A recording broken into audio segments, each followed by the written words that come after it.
ಓಂ ತತ್ಸತ್ ಪರಬ್ರಹ್ಮಣೇ ನಮಃ. ದಿಕ್ಕಾಲ ಜನವಚ್ಚಿನ್ನಾನಂತ ಚಿನ್ಮಾತ್ರ ಮೂರ್ತಯೇ ಸ್ವಾನುಭೂತ್ಯೇಕಮಾನಾಯ ನಮಃ ಶಾಂತಾಯ ತೇಜಸೆ. ಶಿವಂ ಶಾಂತಮದ್ವೈತಂ ಹಿ ಅದುಕ್ತಂ ಸರ್ವಶಾಸ್ತ್ರೇಷು ತದ್ರೂಪಂ ಮದ್ಗುರುವರಂ ಶ್ರೀ ಶಾಂತಾನಂದಮಹಂ ಭಜೆ.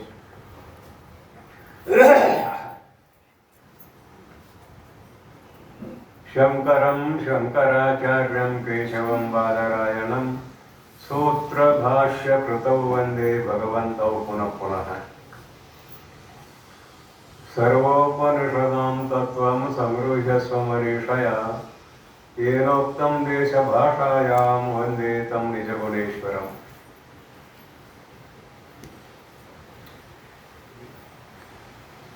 ಪ್ರಾತಸ್ಮರಣೀಯರಾದ ಆರಾಧ್ಯ ಗುರುದೇವರ ಪವಿತ್ರವಾದ ಚರಣಾರವಿಂದಗಳಲ್ಲಿ ದಂಡವತ್ ಪ್ರಣಾಮಗಳನ್ನು ಸಮರ್ಪಣ ಮಾಡಿ, ಅವರಿವರೆನ್ನದೇ ಸರ್ವ ಬ್ರಹ್ಮಜ್ಞಾನಿಗಳ ಪವಿತ್ರವಾದ ಚರಣಾರವಿಂದಗಳಲ್ಲಿಯೂ ಕೂಡ ಅನಂತ ನಮಸ್ಕಾರಗಳನ್ನು ಸಮರ್ಪಿಸಿ, ಗುರು ಪರಂಪರೆಯ ಮಹಾತ್ಮರೆಲ್ಲರ ಚರಣಾರವಿಂದಗಳಲ್ಲಿ ಹಣೆಬಣಿದು, ಶಿವಾವತಾರಿಗಳು, ಜಗದ್ವಂದ್ಯರು, ಜಗದ್ಗುರುಗಳು, ಶ್ರೋತ್ರಿಯರು, ಬ್ರಹ್ಮನಿಷ್ಠರು, ಜೀವನ್ಮುಕ್ತರು ಆಗಿರುವ ಶ್ರೀ ಸದ್ಗುರು ಸಿದ್ಧಾರೂಢಪ್ಪಗಳವರ ಚರಣಾರವಿಂದಗಳಲ್ಲಿಯೂ, ತತ್ಸರ್ವೋಪರಿಯಾದ ಶ್ರೀ ಸದ್ಗುರು ಶಿವಾನಂದಪ್ಪಗಳವರ ಚರಣಾರವಿಂದಗಳಲ್ಲಿಯೂ, ಮಹಾಮೌನ ಯೋಗಿ ಶ್ರೀ ಸದ್ಗುರು ಗುರುನಾಥಾರೂಢಪ್ಪಗಳವರ ಚರಣಾರವಿಂದಗಳಲ್ಲಿಯೂ ಕೂಡ ಅನಂತ ನಮಸ್ಕಾರಗಳನ್ನು ಸಮರ್ಪಣ ಮಾಡಿ, ಉಪಸ್ಥಿತ ಸಾಧಕ ಸಾಧಕಿಯರ ತಮ್ಮೆಲ್ಲರಲ್ಲಿಯೂ ಕೂಡ ಚರಣಗಳು. ಇವತ್ತ ವಿವೇಕ ಸಾರ ಮುಗಿದಿದೆ. ಮಾಯಾ ಸ್ವರೂಪ ವಿವೇಕ. ಮಾಯೆಯೇ ಜಗತ್ತಿಗೆ ಕಾರಣ. ಈ ಜಗತ್ತೆಲ್ಲವೂ ಮಾಯೆಯ ಆಟ. ಜಗತ್ತೆಲ್ಲವೂ ಮಾಯೆಯ ಆಟ. ಅದಕ್ಕಾಗಿ ಮಾಯೆಯ ಬಗ್ಗೆ ಸ್ವಲ್ಪ ವಿಸ್ತಾರವಾಗಿ ಗ್ರಂಥಕಾರರು ಹೇಳ್ತಾ ಇದ್ದಾರೆ. ಕೇಳೋಣ.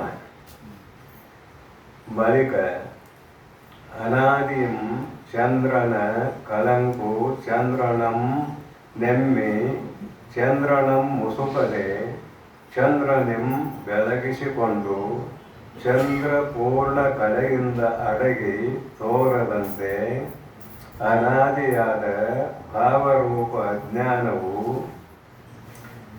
ನಾನು ಎನ್ನನು ಅರಿಯನು ಎಂಬ ಪ್ರಸಿದ್ಧವಾದ ಲೋಕ ವ್ಯವಹಾರದಲ್ಲಿ ಆತ್ಮನಂ ನೆಮ್ಮಿ ಆತ್ಮನನ್ನು ಆಚ್ಛಾದಿಸದೆ ಆತ್ಮನಿಂದ ಅರುಹಿಸಿಕೊಂಡು ಆತ್ಮಜ್ಞಾನದಿಂ ತೋರದೆಯುಂ ಮತ್ತಂ ಅಗ್ನಿಯ ದಾಹ ಶಕ್ತಿಯು ಹೇಗೆ ಮಣಿಮಂತ್ರಾದಿ ಪ್ರಯೋಗದಿಂ ತಾನೇ ಬಂಧಿಸಿಕೊಳ್ಳುತ್ತಿರುವುದರಿಂದ ಅಗ್ನಿ ಸ್ವರೂಪವೂ ಅಲ್ಲದೆ ಅಗ್ನಿಯಂ ಬಿಟ್ಟು ತೋರದೆ ಸ್ಫೋಟಕಾದಿ ಕಾರ್ಯ ಗಮ್ಯವಾಗಿರ್ಬೋದೋ ಹಾಗೆ ಬ್ರಹ್ಮ ಸ್ವರೂಪನಲ್ಲದೆ ಬ್ರಹ್ಮ ವಿಲಕ್ಷಣವಾಗಿ ತೋರದೆ ವೇದಾದಿ ಕಾರ್ಯಗಮ್ಯವಾಗಿಯೂ ಅಘಟಿತ ಘಟನಾ ಸಾಮರ್ಥ್ಯವಾಗಿಯೂ ಸರ್ವ ಅನರ್ಥಗಳಿಗೆ ಕಾರಣಮಪ್ಪುದೇ ದೃಶ್ಯ ರೂಪ ಮಾಯಾ ಶಕ್ತಿಯಪ್ಪಂ. ಮಾಯೆಯ ಸ್ವರೂಪವನ್ನು ಹೇಳ್ತಾ ಇದ್ದಾರೆ. ಈ ಜಗತ್ತಿನ ಆಟ ಎಲ್ಲ ಮಾಯೆ ಇದು ಅಂತ ನೆನಪಿಟ್ಟುಕೊಂಡು ಕೇಳಬೇಕು. ಬಳಿಕ ಅನಾದಿಯಂ ಮಾಯೆ ಅನಾದಿ. ಯಾವಾಗ ಹುಟ್ಟಿದೆ ಅನ್ನೋದು ಗೊತ್ತಿಲ್ಲ, ಅದು ಹುಟ್ಟೇ ಇಲ್ಲ. ಯಾವಾಗ ಹುಟ್ಟಿದೆ ಅನ್ನೋದು ಗೊತ್ತಿಲ್ಲ ಒಂದು ಮಾತು, ಅದು ಹುಟ್ಟೇ ಇಲ್ಲ ಅನ್ನೋದು ಇನ್ನೊಂದು ಮಾತು. ಹುಟ್ಟಿದಂಗಾಗೈತಿ. ಹುಟ್ಟೆ ಇಲ್ಲ ಅಂದ್ರೇನು ಹುಟ್ಟಿದಂಗಾಗೈತಿ. ಯಾವಾಗ ಹುಟ್ಟಿದಂಗಾಗೈತಿ ಅಂದ್ರೆ ಅನಾದಿ, ಯಾವಾಗ ಅನ್ನೋದಿಲ್ಲ. ಬಳಿಕ ದೃಕ್ ವಿವೇಕ ಸಾರ ಮಾಡಿದ ನಂತರ ಅನಾದಿಯಂ ಅನಾದಿ ಕಾಲದಿಂದಲೂ ದೃಷ್ಟಾಂತ ಕೊಡ್ತಾರೆ. ಮೊದಲ ಮಾಯೆಯ ಬಗ್ಗೆ ತಿಳಿಸಬೇಕಾದ್ರೆ ಮೊದಲೊಂದು ದೃಷ್ಟಾಂತ ಕೊಡ್ತಾರೆ. ಅನಾದಿಯಂ ಅನಾದಿ ಕಾಲದಿಂದಲೂ, ಅನಾದಿ ಕಾಲ ಅಂದ್ರೆ ಗೊತ್ತಾಯ್ತಲ್ಲ, ಯಾವಾಗೋ ಏನೋ ಅನಾದಿ ಕಾಲ, ಮೊದಲಿನಿಂದಲೂ. ಚಂದ್ರನ ಕಲಂಕು ಚಂದ್ರನಂ ನೆಮ್ಮೆ, ಚಂದ್ರನಲ್ಲಿ ಒಂದು ಜಿಂಕೆ ಇದೆ. ಹೆಸರು ಕೊಟ್ಟಿದ್ದೇವೆ ಜಿಂಕೆ ಅಂತ. ಅಲ್ಲಿ ಒಂದು ನೆರಳು ಬಿದ್ದದ, ಆ ನೆರಳಿಗೆ ಜಿಂಕೆ ಅಂತೇವೆ ನಾವು. ಚಂದ್ರನ ಕಲಂಕು ಅಂದ್ರೆ ಚಂದ್ರನಲ್ಲಿ ಒಂದು ಕಪ್ಪು ಕಲೆ ಸೂಕ್ಷ್ಮಾತಿ ಸೂಕ್ಷ್ಮವಾಗಿ ಇದೆ. ಚಂದ್ರನಂ ನೆಮ್ಮಿ, ಚಂದ್ರನನ್ನೇ ಆಶ್ರಯಿಸಿ. ಚಂದ್ರನಂ ನೆಮ್ಮಿ ಅಂದ್ರೆ ಚಂದ್ರನನ್ನೇ ಆಶ್ರಯಿಸಿ. ಚಂದ್ರನಂ ಮುಸುಕದೆ, ಚಂದ್ರನ ಮೇಲೆ ತನ್ನ ಆವರಣವನ್ನು ಮಾಡದೆ. ಇದು ದೃಷ್ಟಾಂತ. ಮೊದಲ ದೃಷ್ಟಾಂತ ಕೇಳ್ರಿ ಹಂಗ. ಚಂದ್ರನಂ ಮುಸುಕದೆ, ಅದು ಚಂದ್ರನಿಂದಲೇ ಬೆಳಗಿಸಿಕೊಂಡಿದೆ. ಚಂದ್ರನಲ್ಲಿ ಇರುವ ಕಲೆ ಚಂದ್ರನ ಬೆಳಗಿನಿಂದಲೇ ನಮಗೆ ಗೊತ್ತಾಗಿದೆ.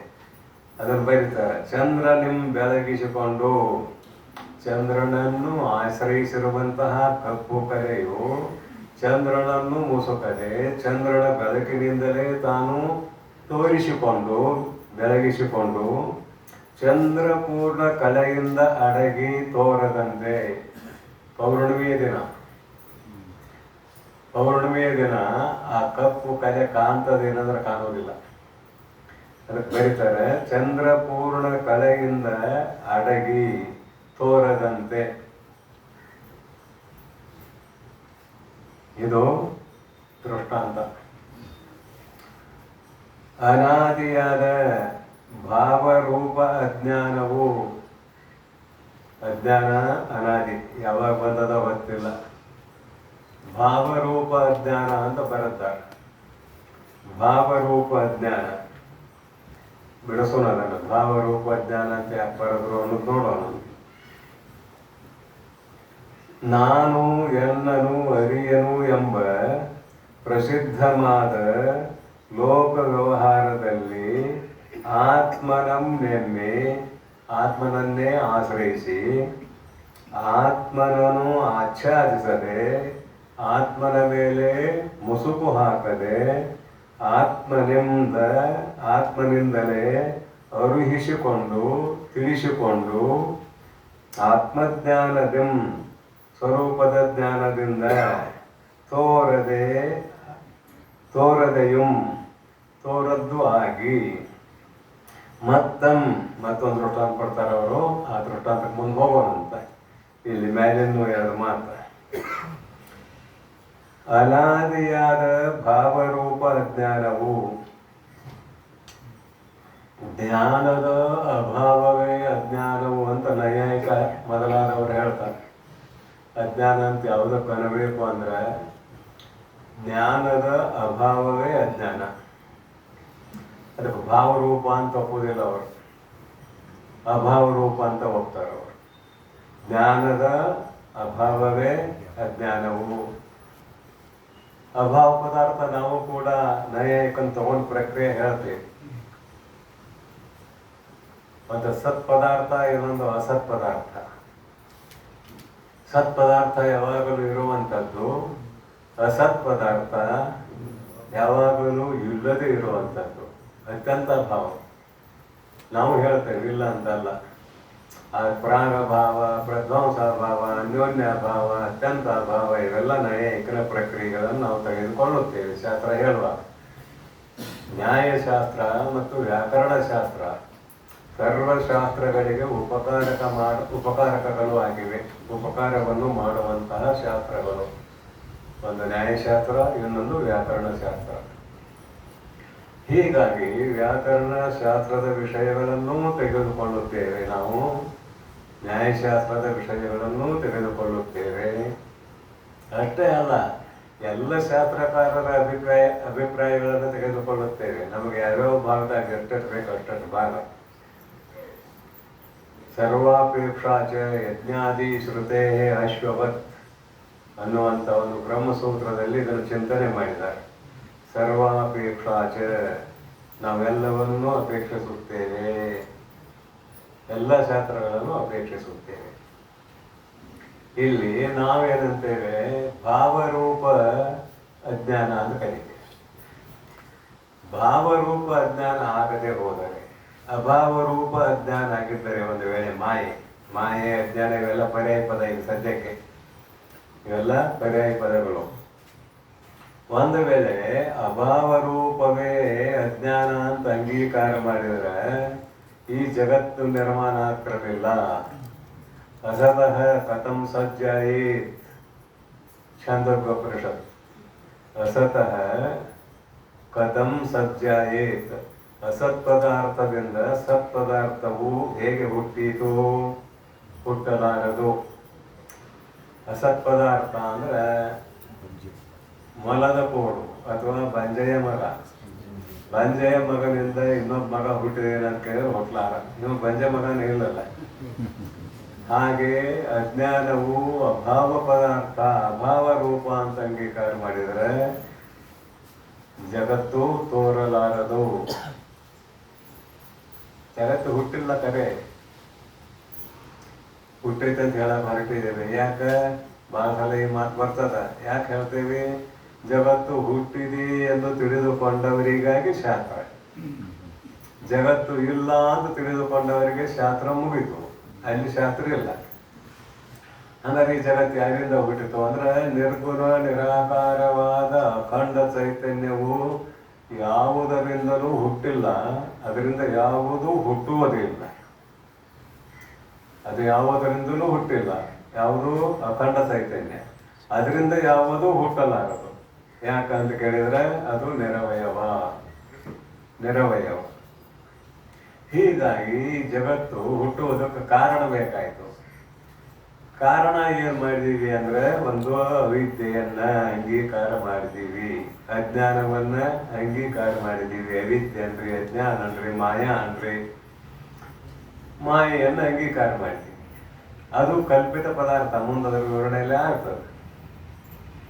ಅದನ್ನು ಅಂಗೀಕಾರ ಮಾಡಿದಾಗ ಏನಾಯಿತು? ಅಖಂಡ ಚೈತನ್ಯ ಉಪಾಧಿಯೊಡನೆ ಕೂಡಿಕೊಂಡಿತು, ಉಪಾಧಿ ಆಯಿತು. ಯಾವುದು? ಕಲ್ಪಿತ ಮಾಯೆ ಉಪಾಧಿ ಆಯಿತು. ಅದು ಉಪಾಧಿ ಆದಾಗ ಪರಮಾತ್ಮನ ಆಜ್ಞೆಯ ಮೇರೆಗೆ ಜಗತ್ ರೂಪವಾಗಿ ಪರಿಣಮಿಸುತ್ತದೆ. ಯಾವುದು? ಮಾಯೆ. ಸಬಲ ಬ್ರಹ್ಮ ಪರಿಣಾಮ ಅಂತ ನಾವು ತಂದಗಿಂದರೆ ಹೊಂದೋದಿಲ್ಲ. ಅಲ್ಲಿರುವ ಮಾಯೆ ಪರಿಣಾಮವನ್ನು ಹೊಂದುತ್ತದೆ.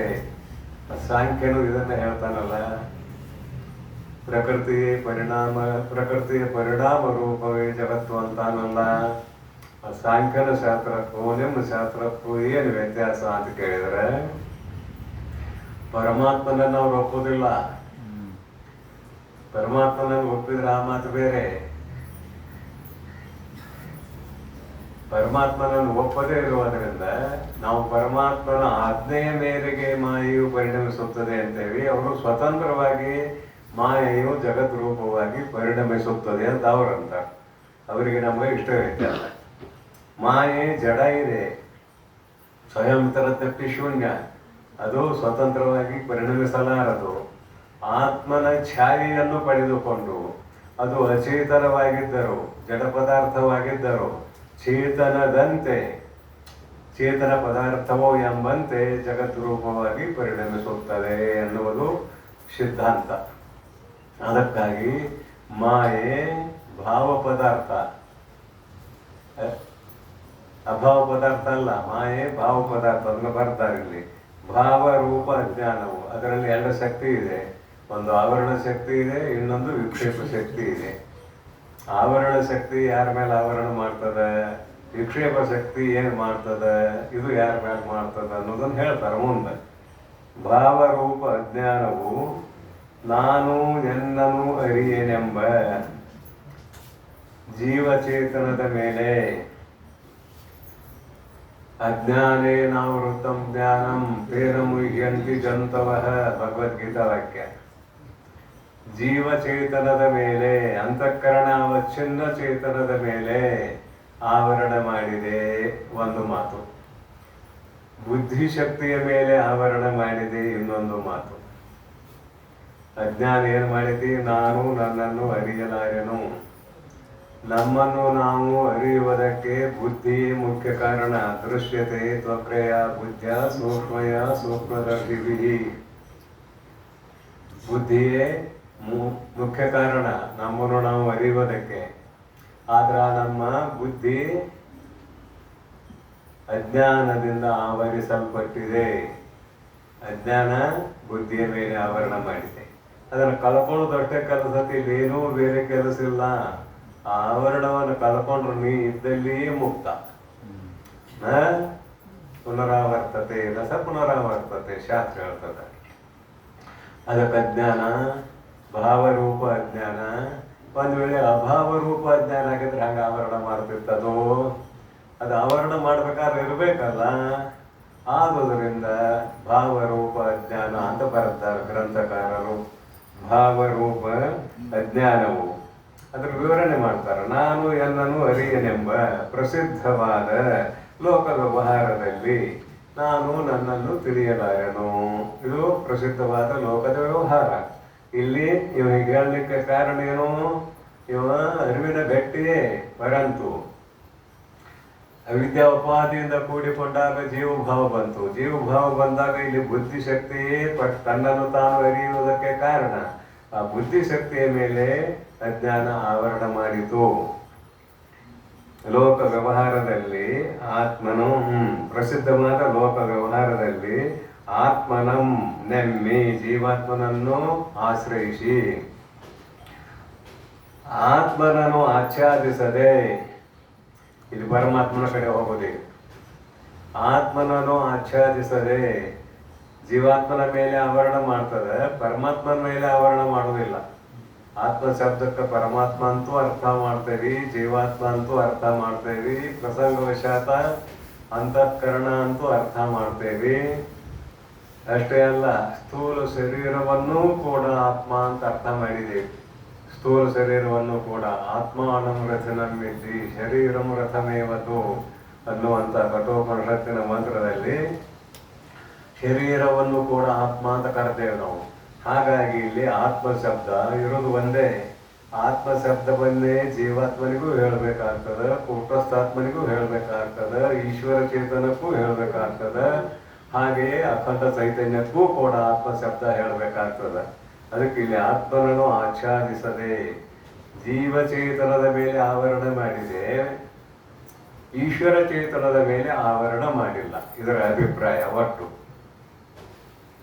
ಆತ್ಮನನ್ನು ಆಚ್ಛಾದಿಸದೆ ಆತ್ಮನಿಂದ ಅರುಹಿಸಿಕೊಂಡು ಆ ಆತ್ಮನಿಂದಲೇ ತಿಳಿಸಿಕೊಂಡು ಆತ್ಮಜ್ಞಾನದಿಂದ ತೋರದೆಯು ಆತ್ಮಜ್ಞಾನ ಯಾವಾಗ ಆಗ್ತದಾಗ ಮಾಯಾ ಅನ್ನೋದು ತೋರುವುದಿಲ್ಲ. ಯಾವಾಗ ಸೂರ್ಯೋದಯ ಆಗ್ತದ ಆ ಕತ್ತಲೆ ಇರುವುದಿಲ್ಲ. ಹಾಗೆ ಯಾವಾಗ ಜ್ಞಾನ ಇವನಲ್ಲಿ ಉದಯ ಆಗುತ್ತದೆಯೋ ಅಲ್ಲಿ ಮಾಯಾ ಇದೆ ಏನಂದ್ರೆ ಇಲ್ಲ ಅಂತ ಅಭಿಪ್ರಾಯ. ತೋರದೆಯು ಮತ್ತೊಂದು ರೊಟ್ಟನ್ನು ಕೊಡ್ತಾರೆ. ಇದೆ ಹೇಗಿದೆ ಅನ್ನೋದು ಹೇಳ್ತಾರೆ. ಅಗ್ನಿಯ ದಾಹ ಶಕ್ತಿಯು, ಅಗ್ನಿಯಲ್ಲಿ ಒಂದು ಸುಡುವ ಶಕ್ತಿ ಇದೆ, ದಾಹ ಶಕ್ತಿಯು. ಹೇಗೆ ಮಣಿಮಂತ್ರಾದಿ ಪ್ರಯೋಗದೆಂ, ಅಗ್ನಿಯಲ್ಲಿ ಚಂದ್ರಕಾಂತ ಮಣಿಯನ್ನು ಇಟ್ಟಾಗ ಹಾಗೆಯೇ ಮಂತ್ರ ಪ್ರಯೋಗದಿಂದ ಎಷ್ಟೋ ಜನರು ಕಾಯ್ದ ಕಬ್ಬಿಣವನ್ನು ಕೈಲಿ ತಿಡ್ತಾರೆ ಮಂತ್ರ ಪ್ರಯೋಗದಿಂದ. ಕೆಲವು ಜನರು ಕೈಗೆ ರಸಾಯನಗಳು ಮಾಡಿರ್ತಾರೆ, ಅದರಲ್ಲಿ ಕಬ್ಬಿಣ ತೀಡ್ತಾರೆ. ಕೆಂಪುಗಾದ ಕಬ್ಬಿಣ ಕೈ ಅವರ ಕೈ ಸುಡುವುದಿಲ್ಲ. ಅದಕ್ಕೆ ಮಣಿ ಮಂತ್ರ, ಚಂದ್ರಕಾಂತ ಮಣಿಯನ್ನು ಇಟ್ಟಾಗ ಬೆಂಕಿ ಬೇಕಾದಷ್ಟು ದಗದಗಿಸಿ ಉರಿಯಿರಿ, ಅದು ಸುಡುವ ಶಕ್ತಿ ಇರುವುದಿಲ್ಲ. ಉರಿತದ, ಸುಡುವ ಶಕ್ತಿ ಇರುವುದಿಲ್ಲ. ನೀವು ಕೈ ಹಿಡಿದ್ರೆ ನಿಮ್ಮ ಕೈಗೆ ಏನೂ ಜಲ ಬಡಿದಿಲ್ಲ. ಅದು ಚಂದ್ರಕಾಂತ ಮಣಿಯನ್ನು ಇಟ್ಟಾಗ. ಹಾಗೆ ಔಷಧ ಲೇಪನ ಮಾಡಿಕೊಂಡಾಗಲೂ ಕೂಡ ಅದು ಸುಡೋದಿಲ್ಲ. ಎಷ್ಟೋ ಜನ ಕರಿಯುವ ಎಣ್ಣೆಯಲ್ಲಿ ಕೈ ಹಾಕಿ ತೆಗಿತಾರೆ. ಅವರು ಕೈಗೆ ಆ ಔಷಧವನ್ನು ಲೇಪನ ಮಾಡ್ಕೊಂಡು ಬಂದಿರ್ತಾರೆ. ಅವ್ರ ಕೈಗೆ ಏನೂ ಆಗೋದೇ ಇಲ್ಲ. ಅದು ಕುದಿತಿರ್ತದೆ ಎಣ್ಣೆ ಹಿಂಗೆ ಕೈಯಾಗ ಸುಲಭವಾಗಿ ತೆಗಿತಾರೆ ಅವರು. ಅಗ್ನಿಯ ದಾಹಕ ಶಕ್ತಿ ಇಲ್ಲಿ ಏನಾಯ್ತು ಅಂದ್ರೆ ಔಷಧದಿಂದ ಪ್ರತಿಬದ್ಧ ಆಯಿತು. ಮಣಿ ಚಂದ್ರಕಾಂತ ಮಣಿಯಿಂದ ಪ್ರತಿಬದ್ಧ ಆಯಿತು. ಪ್ರತಿಬಂಧಕ ಇವು ಚಂದ್ರಕಾಂತ ಮಣಿ ಪ್ರತಿಬಂಧಕ, ಔಷಧ ಪ್ರತಿಬಂಧಕ. ಇಲ್ಲಿ ಬೆಂಕಿ ಇಲ್ಲಿ ಸುಡುವ ಶಕ್ತಿ ಇತ್ತಲ್ಲ ಅದು ಪ್ರತಿಬದ್ಧ ಆಗ್ತದೆ ಮಣಿ ಮಂತ್ರಾದಿಗಳಿಂದ. ಇದು ದೃಷ್ಟಾಂತ ದಾರ್ಶೋತ್ತಕ್ಕೆ ಬರ್ತಾರೆ. ಆಮೇಲೆ ಮಣಿ ಮಂತ್ರಾದಿ ಪ್ರಯೋಗದಿಂ ತಾನೇ ಬಂಧಿಸಿಕೊಳ್ಳುತ್ತಿರುವುದಾಗಿ ಅಂದ್ರೆ ತನ್ನ ಶಕ್ತಿಯನ್ನು ತೋರಿಸುವುದಕ್ಕೆ ಅದಕ್ಕೆ ಸಾಮರ್ಥ್ಯವಿಲ್ಲ. ಒಬ್ಬ ರಾಜನನ್ನ ಜೈಲಿನಲ್ಲಿ ಇಟ್ಟಿದ್ದಾರೆ. ಜೈಲಿನಲ್ಲಿಟ್ಟಾಗ ತನ್ನ ಸಾಮರ್ಥ್ಯವನ್ನು ತೋರಿಸುವುದಕ್ಕೆ ಅವ್ರಿಗೆ ಸಾಧ್ಯ ಏನು ಅಂದ್ರೆ ಸಾಧ್ಯ ಇಲ್ಲ. ಯಾಕ? ಜೈಲು ಪ್ರತಿಬಂಧಕ ಆಗೈತಿ. ಹಾಗೆ ಇಲ್ಲಿ ಸುಡುವ ಶಕ್ತಿಗೆ ಮಣಿ ಮಂತ್ರಾದಿಗಳು ಪ್ರತಿಬಂಧಕ ಆಗಿದ್ದಾವು. ಸುಡುವ ಶಕ್ತಿ ಅಲ್ಲಿ ಕಂಡು ಬರ್ತಾ ಇಲ್ಲ. ಬಂಧಿಸಿಕೊಳ್ಳುತ್ತಿರುವುದರಿಂದ ಅಗ್ನಿ ಸ್ವರೂಪವೂ ಅಲ್ಲದೆ, ಅದು ಅಗ್ನಿಯ ಸ್ವರೂಪವೇ ಅಲ್ಲದೆ ಬೇರೆ ಅಲ್ಲ. ಅಗ್ನಿಯನ್ನು ಬಿಟ್ಟು ತೋರದೆ. ಯಾಕೆ ಅಗ್ನಿ ಸ್ವರೂಪ ಅಂತೀವಿ ಅಂದ್ರೆ ಬೆಂಕಿಯನ್ನು ಬಿಟ್ಟು ತೋರುವುದಕ್ಕೆ ಸಾಮರ್ಥ್ಯವೇ ಇಲ್ಲ. ಸುಡುವ ಶಕ್ತಿಗೆ ಸಾಮರ್ಥ್ಯವೇ ಇಲ್ಲ. ಮತ್ತೆ ಅಲ್ಲೇ ಕಣ್ಣಿಗೆ ಕಾಣ್ತತೇನು ಶಕ್ತಿ ಅಂತ ಕೇಳಿದ್ರೆ ಕಾಣೋದಿಲ್ಲ. ಶಕ್ತಿ ಕಣ್ಣಿಗೆ ಕಾಣೋದಿಲ್ಲ. ಅದಕ್ಕೆ ಬರೀತಾರೆ ಮುಂದೆ, ಸ್ಫೋಟಕಾದಿ ಕಾರ್ಯ ಗಣ್ಯವಾಗಿರ್ಬೋದು. ಕಟ್ಟಿಗೆ ಉರಿತಾರೆ ಅವ್ರು ಚಟಪಟ್ ಅಂತ ಸಪ್ಪಳಾಗ್ತಿರ್ತಾರೆ. ಚಟಪಟ್ ಅಂತೆ. ಅಲ್ಲಿ ಸುಡುವ ಶಕ್ತಿ ಐತಿ. ಕಟ್ಟಿಗೆಯನ್ನು ಸುಡುವ ಶಕ್ತಿ ಐತಿ ಅಂತ ನಾವು ಒಪ್ಕೋಬೇಕಾಗ್ತದೆ. ಇಲ್ಲೂ ಅದಾವ ಕಟ್ಟಿಗೆ ಕಂಬ ಅದಾವ. ಇಲ್ಲಿ ನಾವು ಕುಂತಲ್ಲಿ ಅದ್ರಾಗೂ ಬೆಂಕಿ ಐತಿ. ಪರಂತು ಅದನ್ನು ಸುಡ್ತಾ ಇಲ್ಲ. ಸಾಮಾನ್ಯ ಬೆಂಕಿ ಐತೆ ಅದ್ರ. ವಿಶೇಷ ಬೆಂಕಿ ಅಂದ್ರೆ ಯಾರು ಕಟ್ಟಿಗೆ ತಗೊಂಡು ಮಜೂರಿ ಅಲ್ಲಿ ವಿಶೇಷ ಬೆಂಕಿ ಉತ್ಪತ್ತಿ ಆಗ್ತದ. ಕಟ್ಟಿಗೆಲ್ಲ ಚಟಪಟ್ ಅಂತ ಸುಡ್ಲಿಕ್ಕೆ ಆರಂಭ ಆಗ್ತಾವ. ಇಲ್ಲಿ ದೃಷ್ಟಾಂತ ಏನ್ ಮಾಡಿದಾರು, ಶಕ್ತಿಯು ಕಣ್ಣಿಗೆ ಕಾಣಿಸುವುದಿಲ್ಲ, ಆದರೆ ಅದರ ಕಾರ್ಯವನ್ನು ನೋಡಿ ಊಹೆ ಮಾಡಬೇಕು. ಕಾರ್ಯ ಏನಪ್ಪ ಅಂದ್ರೆ ಬೆಂಕಿಯು ದಗದಗಿಸಿ ಉರಿಯುತ್ತಿರುವಾಗ ಕಟ್ಟಿಗೆ ಚಟಪಟ್ ಅಂತ ಸಪ್ಲ ಮಾಡ್ತಿರ್ತಾವ. ಅವಾಗ ಅಲ್ಲಿ ಶಕ್ತಿ ಇದೆ, ಸುಡುವ ಶಕ್ತಿ ಇದೆ ಅಂತ ನೀವು ತಿಳಿದುಕೊಳ್ಳಬೇಕು ಅನ್ನುವಂಥ ಅಭಿಪ್ರಾಯದಿಂದ ಇಲ್ಲಿ ಬರೀತಾರೆ. ಮನೆ ತೋರದೆ ಸ್ಫೋಟಕಾದಿ ಕಾರ್ಯ ಗಮ್ಯವಾಗಿರುವುದು. ಸ್ಫೋಟಕಾದಿ ಕಾರ್ಯ ಅದೇ ಚಟಪಟ ಸಿಡಿಗೆ ಮೊದಲಾದ ಕಾರ್ಯ ಗಮ್ಯವಾಗಿರುವುದು. ಹಾಗೆ ಇದು ದೃಷ್ಟಾಂತ ಆಯಿತು. ದೃಷ್ಟಾಂತ ಏನಂದ್ರೆ ಬ್ರಹ್ಮ ಸ್ವರೂಪನೂ ಅಲ್ಲದೆ ಆತ್ಮನು ಬ್ರಹ್ಮ ಸ್ವರೂಪನೂ ಅಲ್ಲದೆ ಬ್ರಹ್ಮ ವಿಲಕ್ಷಣವಾಗಿ ತೋರದೆ. ಇಲ್ಲಿ ಬ್ರಹ್ಮ ಸ್ವರೂಪನೂ ಅಲ್ಲದೆ ಅನ್ನುವಾಗ ಮಾಯಿಗೆ ಹೊಂದಿಸ್ಬಿಡೋಣ ಇದನ್ನು. ಅದು ಬ್ರಹ್ಮ ಸ್ವರೂಪವೂ ಅಲ್ಲದೆ ಆಗಬೇಕಾಗಿತ್ತು. ಬ್ರಹ್ಮ ಸ್ವರೂಪನಲ್ಲದೆ ಅಂತಾಗೈತಿ. ಬ್ರಹ್ಮ ಸ್ವರೂಪವೂ ಅಲ್ಲದೆ ಬ್ರಹ್ಮ ವಿಲಕ್ಷಣವಾಗಿ ತೋರದೆ ವೇದಾದಿ ಕಾರ್ಯ ಗಮ್ಯಮಾಗಿಯೂ ಅಘಟಿತ ಘಟನಾ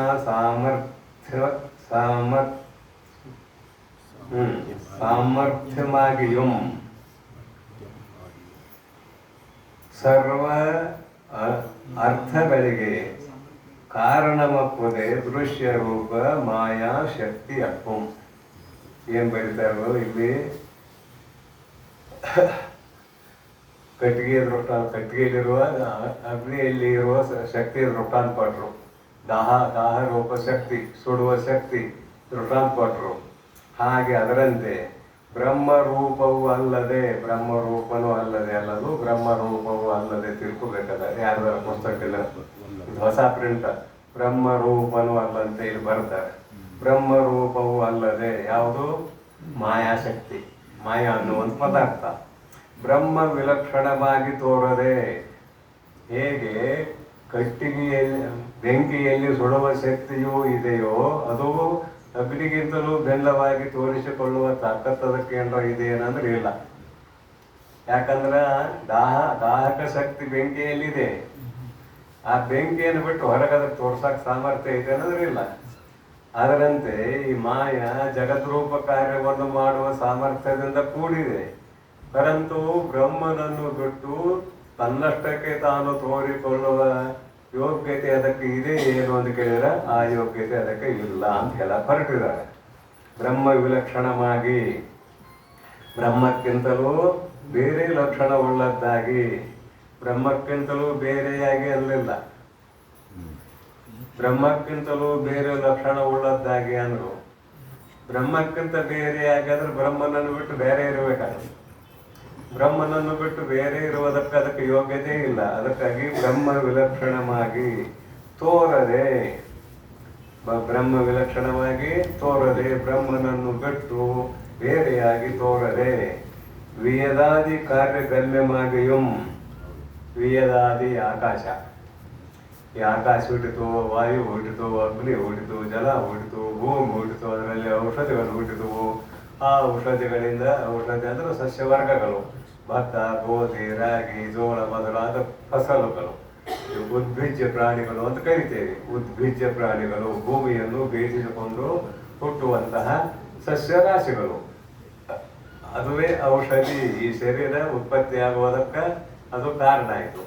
ಇದರಿಂದ ಮುಂದೆ ಎಷ್ಟು 84 ಲಕ್ಷ ಜೀವರಾಶಿಗಳೆಲ್ಲ ಉತ್ಪತ್ತಿ ಆದವು. ಅದಕ್ಕೆ ಆದಿ ಪದ್ದಿಂದ ಇದು ವಿಯದಾದಿ ಅಂತ ಏನು ಬರ್ತಾರಲ್ಲ, ತೋರದೆ ವಿಯದಾದಿ ಕಾರ್ಯಗಮ್ಯಮಾಗಿಯೂ. ಇಲ್ಲಿ ಕೇವಲ ಅಖಂಡ ಚೈತನ್ಯ ಮೊದಲೇ ಹೇಳಾಗೈತಿ, ಜಗತ್ತನ್ನು ಹುಟ್ಟಿಸಲಾರದು. ಕೇವಲ ಮಾಯೆ ಜಗತ್ತನ್ನು ಹುಟ್ಟಿಸಲಾರದು. ಮತ್ತೆ ಹುಟ್ಟಿಸ್ಬೇಕಾದ್ರೆ ಏನು ಬೇಕು ಅಂತ ಕೇಳಿದ್ರೆ ಪರಸ್ಪರ ಒಂದು ಸಂಬಂಧ ಬೇಕು, ಕಲ್ಪಿತ ತಾದಾತ್ಮ್ಯ ಸಂಬಂಧ. ಮಾಯೆಗೂ ಬ್ರಹ್ಮಕ್ಕೂ ಒಂದು ಕಲ್ಪಿತ ತಾದಾತ್ಮ್ಯ ಸಂಬಂಧ ತಗೊಂಡಿವಿ. ಕಲ್ಪಿತ ತಾದಾತ್ಮ್ಯ ಸಂಬಂಧ ಉಳ್ಳದ್ದೇ ಸಗುಣ ಬ್ರಹ್ಮ. ಆ ಸಗುಣ ಬ್ರಹ್ಮವೇ ಇಚ್ಛೆ ಮಾಡಿತು, ಏಕೋಹಂ ಬಹುಶ್ಯಾಂ ಪ್ರಜಾಯೇತಿ, ನಾನು ಒಬ್ಬನೇ ಇದ್ದೇನೆ, ಬಹಳ ಆಗಬೇಕಂತ ಇಚ್ಛೆ ಮಾಡಿತು. ಆ ಇಚ್ಛೆಗೆ ಅನುಗುಣವಾಗಿ ಮಾಯೆ ಜಗದ್ರೂಪವಾಗಿ ಪರಿಣಮಿಸಿತು. ಇದು ಈಶ್ವರನ ಆಜ್ಞೆಯ ಮೇರೆಗೆ ಪರಿಣಾಮವಾದ, ನಮ್ಮದು ವಾಸ್ತವವಾಗಿ ಪರಿಣಾಮವಾದ ಅಲ್ಲ, ವಿವರ್ತವಾದ. ನಮ್ಮದು ವಿವರ್ತವಾದ. ವಿವರ್ತವಾದ ಅಂದ್ರೇನು? ತಾನು ಕೆಟ್ಟಿಲ್ಲ, ಇನ್ನೊಂದರಂತೆ ತೋರುವುದು ಬಿಟ್ಟಿಲ್ಲ. ಇದಕ್ಕೆ ವಿವರ್ತವಾದ ಅಂತ ಕರಿತೇವೆ. ಹಗ್ಗ ಮತ್ತು ಗದ್ದಲೆಯಲ್ಲಿ ಹಾವು ಆಗಿ ಕೆಟ್ಟಿಲ್ಲ. ಹಾಗೆ ಕೆಟ್ಟದೇನೆ? ಕೆಟ್ಟಿಲ್ಲ. ಆದ್ರೆ ಹಾವಿನಂತೆ ತೋರುದು ಬಿಟ್ಟಿಲ್ಲ. ಹಾಗೆ ಆತ್ಮ ಈಶ್ವರ ತಾನು ವಿಕಾರ ಹೊಂದಿಲ್ಲ. ಕೆಟ್ಟಿಲ್ಲ ಅಂದ್ರೇನು? ತಾನು ವಿಕಾರ ಹೊಂದಿಲ್ಲ. ಅದು ಜಗತ್ ರೂಪದಂತೆ ತೋರ್ತಾನೆ. ಇದು ವಿವರ್ತವಾದ. ವಿವರ್ತವಾದ ಬೇಗ ಅರ್ಥ ಆಗೋದಿಲ್ಲ ಅಂತ ಇಲ್ಲಿ ಪರಿಣಾಮವಾದವನ್ನು ಕೂಡ ಅಂಗೀಕಾರ ಮಾಡಿದ್ದೇವೆ. ಗೀತೆಯ 13ನೇ ಅಧ್ಯಾಯವನ್ನು ನೋಡಿದಾಗಲೂ ಕೂಡ ಪರಿಣಾಮವಾದ ಗೊತ್ತಾಗ್ತದೆ. ಸಾಂಖ್ಯರಿಗೂ ನಮಗೂ ವ್ಯತ್ಯಾಸ ಹೇಳಾಗೈತಿ. ಅವ್ರು ಪರಮಾತ್ಮನ ಒಪ್ಪೋದಿಲ್ಲ, ನಾವು ಪರಮಾತ್ಮನ ಒಪ್ತೇವೆ. ಪರಮಾತ್ಮನ ಆಜ್ಞೆಯ ಮೇರೆಗೆ ಜಡವಾದ ಪ್ರಕೃತಿಯು ಜಗದ್ರೂಪವಾಗಿ ಪರಿಣಮಿಸುತ್ತದೆ ಅನ್ನುವುದನ್ನು ಅಂಗೀಕಾರ ಮಾಡಬೇಕು. ಈ ಮಾಯೆಯನ್ನೇ ಹೇಳಕತ್ತಾರೀಗ. ಅನಾದಿ ಭಾವರೂಪ ಮಾಯೆ ಅಂತದ್ದು ಅನಾದಿ ಭಾವರೂಪ ಮಾಯೆ. ವೇದಾದಿ ತೋರದೆ ವೇದಾದಿ ಕಾರ್ಯಗಮ್ಯಮಾಗಿಯೂ, ಅದರಲ್ಲಿ ಒಂದು ಶಕ್ತಿ ಇದೆ. ಅಘಟಿತ ಘಟನಾ ಸಾಮರ್ಥ್ಯವತಿ ಮಾಯಾ. ಅಘಟಿತ ಘಟನಾ ಸಾಮರ್ಥ್ಯವತಿ ಮಾಯಾ. ಅಘಟಿತವಾದ ಘಟನೆಗಳನ್ನು ಮಾಡಿ ತೋರಿಸುವ ಶಕ್ತಿ ಮಾಯೆಗೆ ಇದೆ. ಅಷ್ಟೇ ಅಲ್ಲ, ಸರ್ವ ಅನರ್ಥಗಳಿಗೆ ಇಷ್ಟೆಲ್ಲ ಅಲಂಕಾರ ಮಾಡಿ ಏನಂತಾರ ಅಂದ್ರೆ, ಒಂದು ಗಾದೆ ಇದೆ, ನಾನು ನೋಡಿದ್ದು, ಅಲಂಕಾರ ಕೃತ್ಯ ಶಿರಚ್ಛೇದ ಅಂತ. ಅಲಂಕಾರ ಮಾಡಿದ್ರಂತ. ಯಾತಕ್ಕೆ ಅಲಂಕಾರ ಮಾಡಿದ್ರು ಅಂದ್ರೆ ಕತ್ತು ಕೊಯ್ಯಾಕ ಅಲಂಕಾರ ಮಾಡಿ. ಯಾರ ಅದು ಬಲಿ ಕೊಡ್ತಾರಲ್ಲ, ಅದು ತಗೊಂಡ್ಬರ್ತಾರೆ, ಅದನ್ನು ಪೂಜೆ ಮಾಡ್ತಾರೆ, ಎಲ್ಲ ಮಾಡಿ ಕೊಲ್ಲಾಗ ಮಾಲಿ ಹಾಕ್ತಾರೆ. ಅದು ತಿಳ್ಕೊಂಡಿರ್ತದೆ. ಇವತ್ತು ನಾನು ಭಾಳ ಪ್ರೀತಿಯಿಂದ ಸೇವಾ ಮಾಡಕತ್ತಾರ ಅಂತ. ಆಮೇಲೆ ಸುರಕ್ಷೇನ ಹಾಗೆ ಇಲ್ಲಿ ಮಾಯಾ ಅಂತದು ಇಂಥದ್ದು ಅಂತ ಹೇಳಿ ಈ ಜಗತ್ ರೂಪ ಅದರಿಂದ ಏನಾಗೈತಿ, ಜಗತ್ ರೂಪದಲ್ಲಿ ಪರಿಣಮಿಸುತ್ತದೆ ಅಂತ ಹೇಳಿ ಕೊನೆಗೆ ಎಲ್ಲ ಅನರ್ಥಗಳಿಗೆ ಕಾರಣ. ಅದಕ್ಕಾಗಿ ಇದನ್ನ ಹೊಡೆದು ಹಾಕಬೇಕು, ಮತ್ತೇನಿಲ್ಲ. ಸರ್ವ ಅನರ್ಥಗಳಿಗೆ ಕಾರಣಮಪ್ಪುದೇ ದೃಶ್ಯ ರೂಪ ಮಾಯಾಶಕ್ತಿಯಕ್ಕೂ. ದೃಶ್ಯ ರೂಪವಾದ ಮಾಯಾಶಕ್ತಿಯು ಇದೆ. ಅಂದ್ರೆ ಮಾಯಾ ಅನ್ನೋ ಒಂದು ಶಕ್ತಿ ಇದೆ. ಈ ಇಡೀ ಶಾಸ್ತ್ರಕ್ಕೆಲ್ಲ ಜಗತ್ ಮುಂದಿದ್ದಾಗ ಶಾಸ್ತ್ರ ಮತ್ತು ಆ ಜಗತ್ ಮುಂದಿದೆ ಅಂತ ಹೇಳೋದಕ್ಕೆ ಮಾಯಾ ಬೇಕಾಯಿತು. ಆ ಮಾಯೆಯ ಲಕ್ಷಣ ಹೇಳಿದರು, ಮಾಯೆಯ ಸ್ವರೂಪ ಹೇಳಿದರು. ಸರ್ವಾನರ್ಥಗಳಿಗೆ ಕಾರಣ ಮಪ್ಪುದೇ ದೃಶ್ಯ ರೂಪ ಮಾಯಾಶಕ್ತಿಯ ಕಂ. ಇನ್ನು ಮಾಯಾ ರೂಪ ಹೇಳಿದ್ರು ಮೇಲಿಂದ್ರಾಗ. ಈಗ ಅದರ ಲಕ್ಷಣ ಹೇಳ್ತಾರೆ. ಲಕ್ಷಣ ಏನಂತಾರ? ಆಕಳು ಇದೊಂದು ಪ್ರಾಣಿ, ಅದು ಒಟ್ಟೆ ಅದರ ರೂಪ ಆಕಳು. ಎಮ್ಮಿಗಿಂತಲೂ ಬೆಲ್ಲವಾಗಿದೆ, ಆಡಿಗಿಂತಲೂ ಬೆಲ್ಲವಾಗಿದೆ. ಅದು ಆಕಳು. ಅದರ ಲಕ್ಷಣ ಹೇಳ್ತಾರೆ. ಶಾಸ್ತ್ರಾದಿ ಮತ್ತೊಂದು ಘೋರ ಲಕ್ಷಣ. ಗಂಗೆ ತಗೊಳಿರ್ಬೇಕು, ಕಾಲ ಬಾಲ ಅದೆಲ್ಲ ಇದ್ದೇ ಇರ್ತದ, ಅದು ಆಕಳ ಅಂತ ಹೇಳ್ತಾರೆ. ಅದೆಲ್ಲ ಮೊನ್ನೆಲ್ಲ ಆಗಿದೆ, ಮತ್ತೊಂದು ರಿಪೀಟ್ ಬೇಡ. ಈಗ ಮಾಯಾ ಲಕ್ಷಣ ಹೇಳ್ತಾರೆ. ಬಳಿಕ ಅಸತ್ತು ಜಡ ದುಃಖ ಅನಿತ್ಯ ಖಂಡಿತವು ಎಂಬಿವೆ ಮಾಯಾ ಪಂಚ ಲಕ್ಷಣಗಳು. ಆತ್ಮನ ಸ್ವರೂಪ ಲಕ್ಷಣಗಳನ್ನು ಹೆಂಗೆ ಹೇಳ್ತಾರೋ ಹಾಗೆ ಇಲ್ಲಿ ಮಾಯೆಯ ಲಕ್ಷಣಗಳನ್ನು ಹೇಳಕ್ ಹೊರಟಿದ್ದಾರೆ. ಮತ್ತೇನಿಲ್ಲ. ಅಸತ್ತು ಅಜ್ಞಾನ ಕಾಲದಲ್ಲಿ ಇದ್ದಂತೆ ತೋರಿ ಜ್ಞಾನ ಕಾಲದಲ್ಲಿ ಇಲ್ಲದ್ದು ಯಾವುದು ಆಗುತ್ತದೆಯೋ ಅದು ಅಸತ್ ಪದಾರ್ಥ, ಇಲ್ಲದೆ ಇರುವ ಪದಾರ್ಥ ಅಸತ್ತು. ಜಡ ತನ್ನ ಜ್ಞಾನವು ತನಗಿಲ್ಲ, ಇನ್ನೊಂದರ ಜ್ಞಾನವು ಅದಕ್ಕಿಲ್ಲ, ಜಡ. ದುಃಖ ಭೂಯಿಷ್ಠವಾದದ್ದೇ ಮಾಯೆ. ಅನಿತ್ಯ ನಿತ್ಯವಾದದ್ದಲ್ಲ, ನಾಲ್ಕು ಸ್ವಭಾವಗಳಿಗೆ ಪ್ರತಿಯೋಗಿಯಾಗಿದೆ ಮಾಯೆ. ಅನಿತ್ಯ.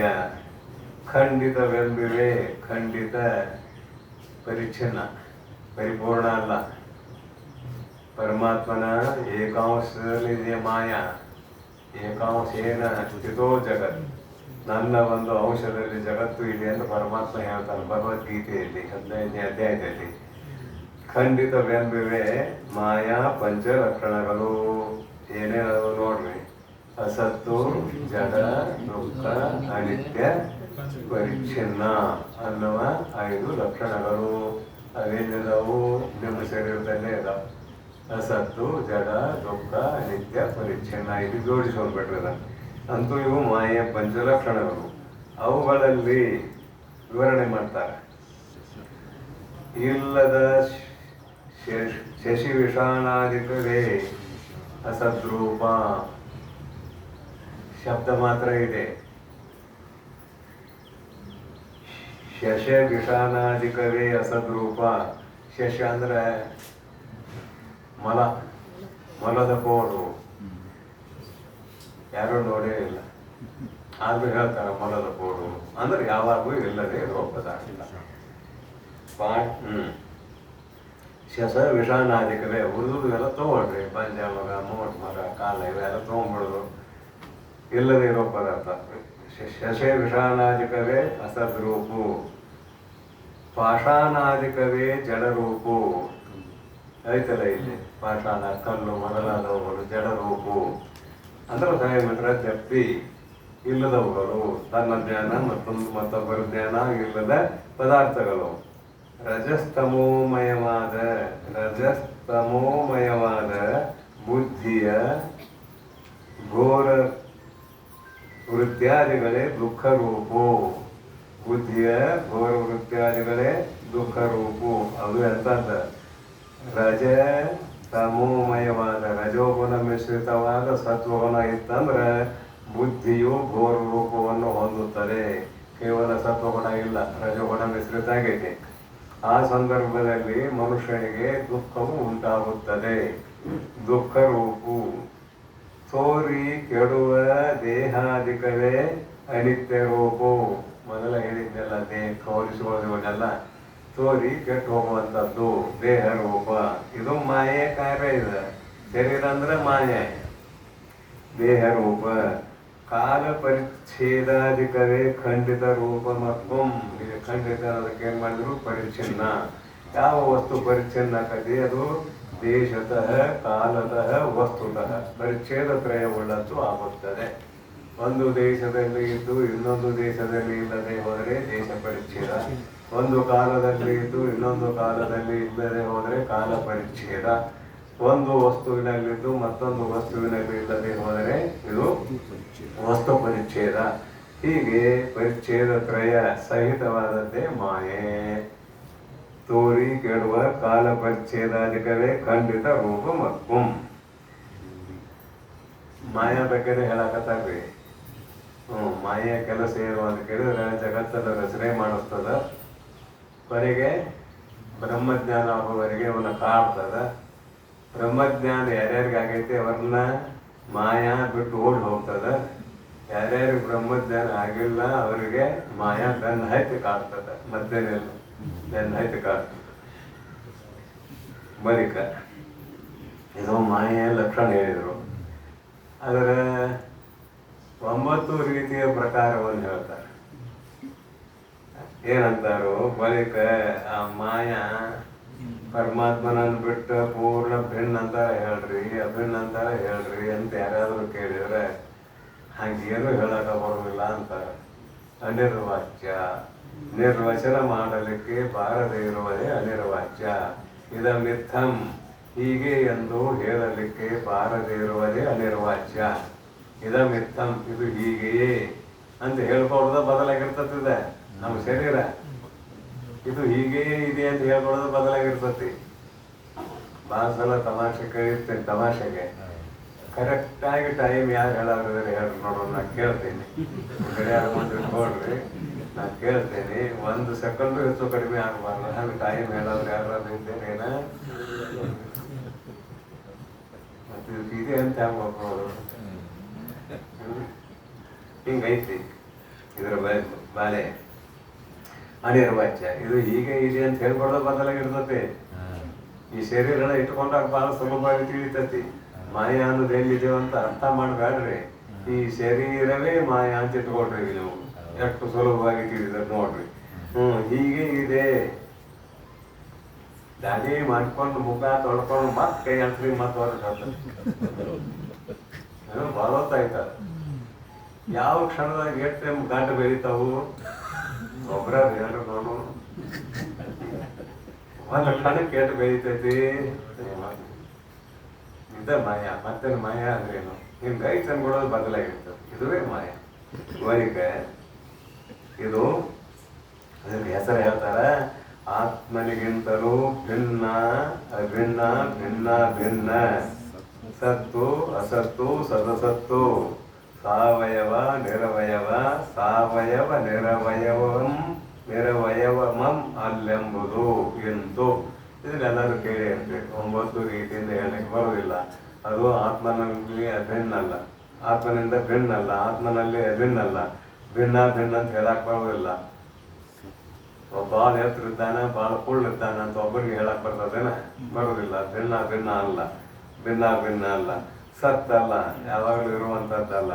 ಅಸತ್ತಲ್ಲ, ಬಂಜೆಯ ಮಗನಂತೆ ಅಸತ್ತಲ್ಲ. ಬಂಜೆಯ ಮಗನಂತೆ ಅಸತ್ತಲ್ಲ. ಯಾಕಂದ್ರೆ ಬಂಜೆಯ ಮಗ ತೋರುವುದಿಲ್ಲ, ಮಾಯ ತೋರ್ತದ.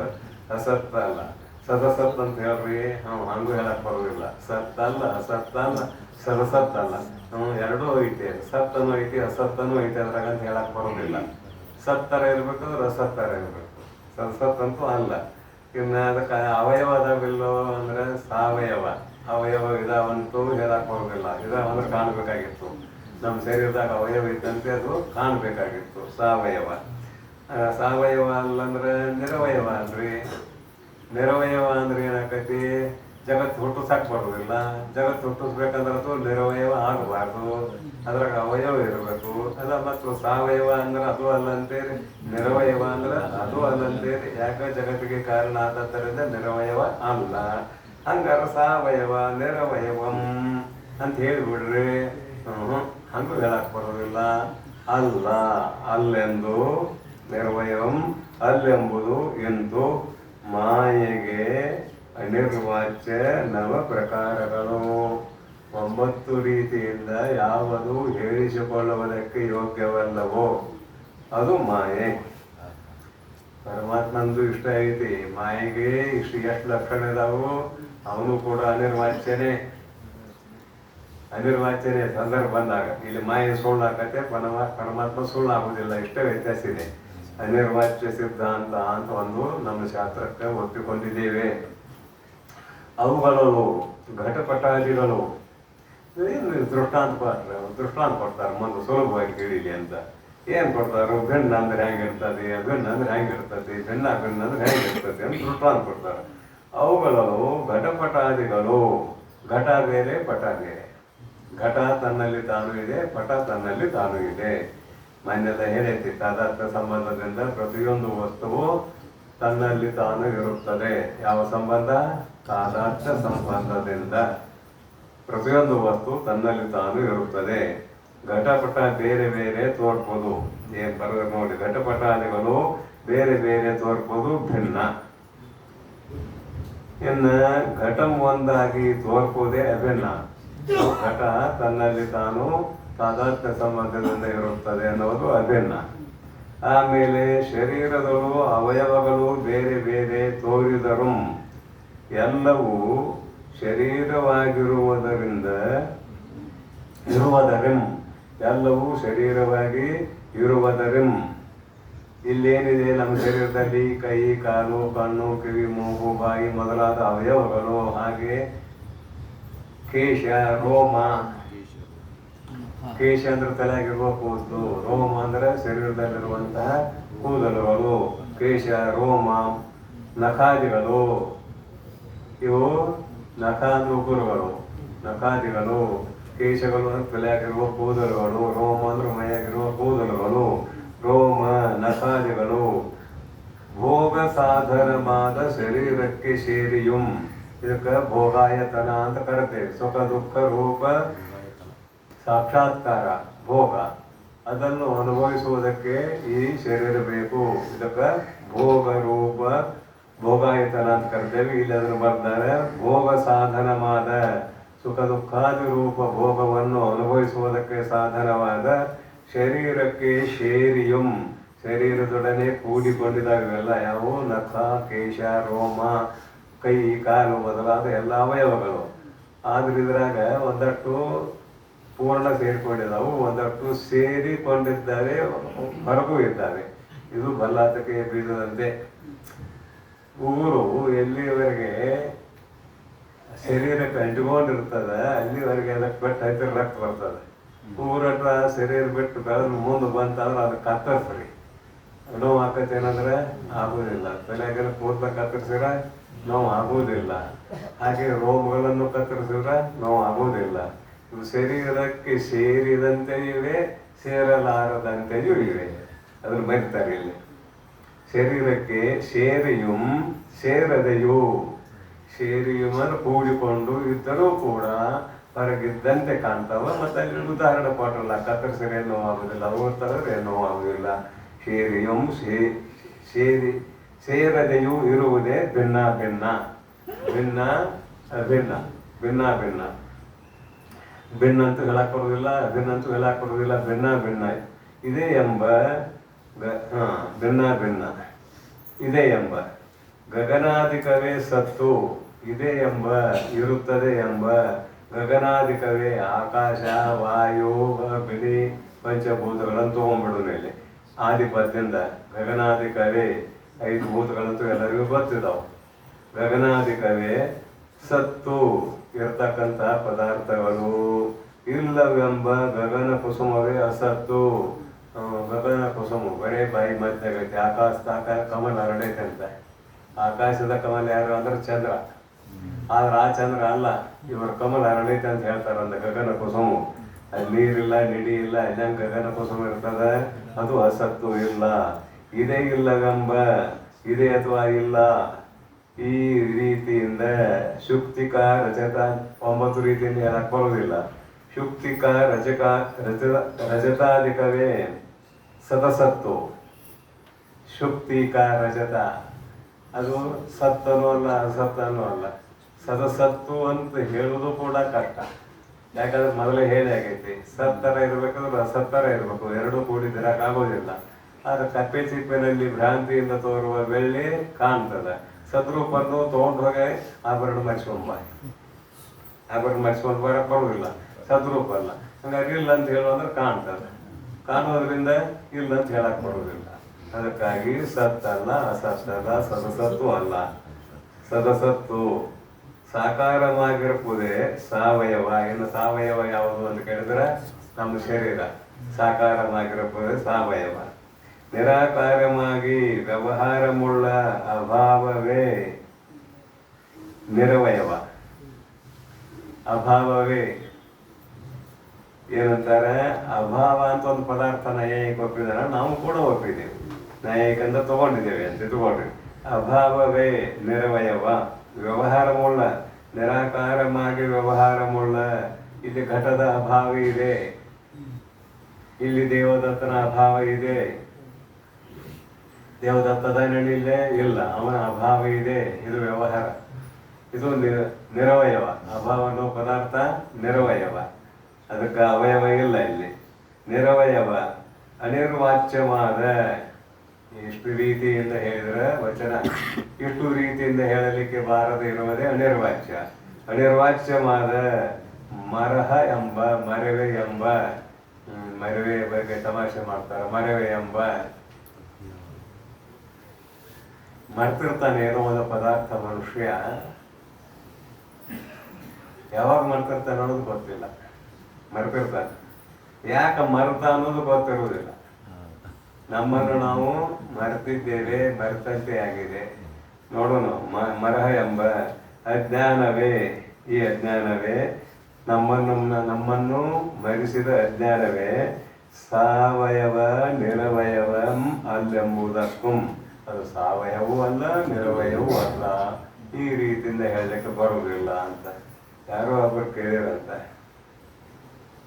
ಅಜ್ಞಾನ ಯಾಕೆ ಬಂತು, ಯಾವಾಗ ಬಂತು, ಯಾಕೆ ಬಂತು, ಯಾವಾಗ ಬಂತು? ಶಾಸ್ತ್ರಕಾರ ಹಿಂಗೆ ಹೇಳ್ತಾರೆ, ಯಾಕೆ ಬಂತು ಯಾವಾಗ ಬಂತು ಗೊತ್ತಿಲ್ಲ, ಒಟ್ಟು ಬಂದಿದೆಯಪ್ಪ, ಅದಕ್ಕೆ ಪರಿಹಾರ ಮಾಡ್ಕೊಂಡು. ಯಾಕೆ ಬಂತು ಯಾವಾಗ ಬಂತು ಅದಕ್ಕೆ ಕೇಳಿ ಏನು ಮಾಡವ? ಅಜ್ಞಾನ ಬಂದಿದೆಯಲ್ಲ, ನಾನು ಯಾರು ನನಗೆ ಗೊತ್ತಿಲ್ಲ ಅನ್ನೋ ಅಜ್ಞಾನ ಬಂದಿದೆಯಲ್ಲ, ಅದನ್ನು ಪರಿಹಾರ ಮಾಡ್ಕೋ. ಯಾವುದರಿಂದ ಪರಿಹಾರ ಆಕೈತೆ ಅಂದ್ರೆ ಗುರುಗಳ ಸನ್ನಿಧಿಗೆ ಬಾ. ನಿನ್ನ ಸ್ವರೂಪದ ಜ್ಞಾನ ಆಯ್ತಂದ್ರೆ ಆ ಅಜ್ಞಾನ ಅನ್ನೋದು ತನ್ನ ತಾನ ಹೋಗ್ತದ. ಇದು ಯಾವಾಗ ಬಂತು, ಎಂದು ಬಂತು, ಯಾಕೆ ಬಂತು ಅಂತ ಕೇಳೋದು ಯೋಗ್ಯ ಅಲ್ಲ ಅಂತ ಶಾಸ್ತ್ರದ ಪ್ರಕ್ರಿಯೆ. ಅದಕ್ಕೆ ಇವತ್ತು ಶಾಸ್ತ್ರ ಏನು ಹೇಳಿದ್ರಿ ಅಂತ ಕೇಳಿದ್ರಂತ ಧರ್ಮ ಪತ್ನಿ. ಹಿಂಗೆ ಹೇಳಿದ್ರು ಇವತ್ತ ಜ್ಞಾನದ ಬಗ್ಗೆ. ಯಾವಾಗ ಬಂತ ಅನ್ನೋದು ಗೊತ್ತಿಲ್ಲ, ಯಾಕೆ ಬಂತ ಅನ್ನೋದು ಗೊತ್ತಿಲ್ಲ, ಅದನ್ನು ಕಳ್ಕೊಳ್ಳೋದಷ್ಟ ಮುಖ್ಯ ಕರ್ತವ್ಯ ಅಂತ ಹೇಳಿದರು.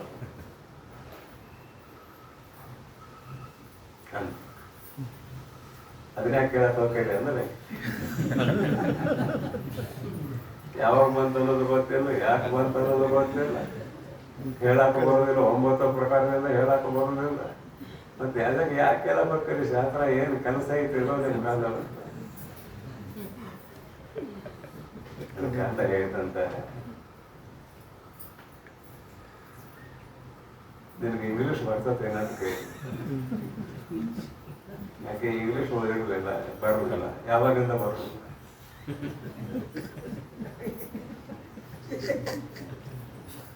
ಯಾವಾಗಿಂದ ಬರುವುದಿಲ್ಲ ಗೊತ್ತಿಲ್ಲ. ಹಿಂಗೆ ನೋಡಲ್ಲ, ಆದ್ರೆ ಕಳ್ಕೊಳ್ಳಕ್ ಬರ್ತದೆ, ಆದ್ರೆ ಕಳೆದುಕೊಳ್ಳಿಕ್ಕೆ ಬರ್ತದೆ. ಯಾವುದನ್ನ ಅಜ್ಞಾನವನ್ನು ಕಳ್ಕೊಳ್ಳಿಕ್ಕೆ ಬರ್ತದೆ, ಅದಕ್ಕೆ ಶಾಸ್ತ್ರ ಕೇಳಬೇಕು ಅಂತ ಹೇಳಿದಂತ. ಅವ್ರಿಗೇನು ಆಯ್ತು ನಾನು ಬರ್ತೇನೆ ಅಂತ ಶಾಸ್ತ್ರಕ್ಕೆ ಬಂದವಂತ. ಇಟ್ಕೊಂಡು ಮುಂದಿನ ಕತೆ ಗಂಡ ಹೆಂಡತಿ ಶಾಸ್ತ್ರಕ್ಕೆ ಬಂದರು, ವಾನಪ್ರಸ್ಥ ಆಶ್ರಮ ಕೈಕೊಂಡ್ರು, ಗುರುಗಳನ್ನು ಮಾಡ್ಕೊಂಡು ಕೃತಕೃತ್ಯರಾದರು ಅಂತ ಮುಗಿಸೋಣ ಕತೆ. ಈ ರೀತಿಯಾಗಿ 9 ರೀತಿಯಿಂದ ಹೇಳಲಿಕ್ಕೆ ಬಾರದೆ ಇರುವುದು ಮಾಯೆಯ ಸ್ವರೂಪ ಅನ್ನುವಂಥ ಅಭಿಪ್ರಾಯ ಈ ಹೆಡ್ಡಿಂಗ್ನಿಂದ ಮುಕ್ತಾಯ ಆಯಿತು. ಇನ್ನು ಮಾಯಾ ಪ್ರತೀತಿ ತ್ರಯ, ಇದು ಮಾಯೆ ಎಲ್ಲ ವಿಸ್ತಾರ ಅದನ್ನ ಬಲತ್ತಾಗಿ ಹೇಳಕತ್ತಾರೆ, ಏನೋ ಅದನ್ನ ಹೇಳ್ತಾರೆ.